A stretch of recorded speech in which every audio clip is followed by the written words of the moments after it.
Olá pessoal, professor André aqui falando com vocês um pouquinho sobre sistema endócrino. Ao falarmos sobre sistema endócrino, então nós estamos falando sobre glândulas que secretam substâncias para dentro da corrente sanguínea, principalmente no formato hormonal. E dentre essas glândulas nós sabemos que existe a hipófise. Então a hipófise, que se localiza na região do mediastino encefálico, possui dois lobos. Possui um lobo que é o lobo chamado de lobo anterior e lobo posterior. Deixa eu fazer uma ampliação aqui para gente, para falar de alguns tipos de hormônios, como que eles atuam no nosso organismo. Então nós temos aqui a adenohipófise e a neurohipófise. A neurohipófise secreta dois tipos de hormônios. Nós temos a ocitocina, que acaba por atuar nas glândulas mamárias, tá certo? Na expulsão do leite que foi produzido e na contração uterina, que atua quando a mãe vai ter o parto normal.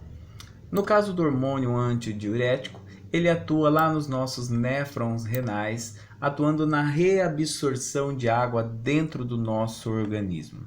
Esse ADH, o hormônio antidiurético, faz com que nós mantemos então a homeostase da quantidade de água dentro do nosso corpo. Quando o cara toma uma cachaçinha demais, por exemplo, ele acaba inibindo o ADH e por isso que dá muita vontade de fazer xixi.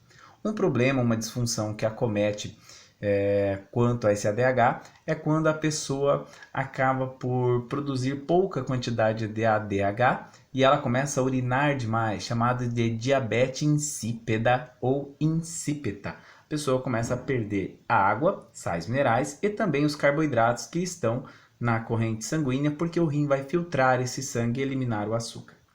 Já na parte da adenohipófise é onde a gente encontra a maioria dos hormônios, como por exemplo a prolactina, que estimula a produção de leite nas glândulas mamárias.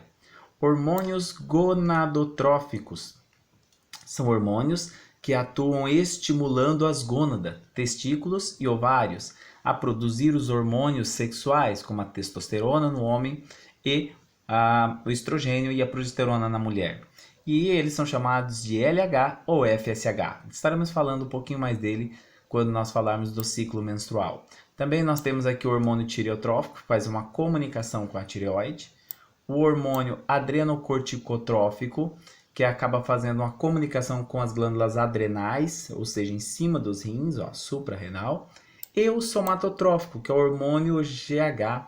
O hormônio GH, o somatotrófico, somatotrofina, é o hormônio que auxilia no crescimento corporal e que muitas vezes acabam criando algumas disfunções. No caso do GH, se tiver demais, a pessoa pode ter o problema de gigantismo, tá certo? Então ele acaba tendo o gigantismo. No caso, se ela produzir de menos, ela vai ter o nanismo. E se ela produzir em concentrações diferenciadas, onde acomete na atuação de partes corporais, como extremidades corporais, a pessoa tem acromegalia. Então, são algumas disfunções relacionadas ao GH.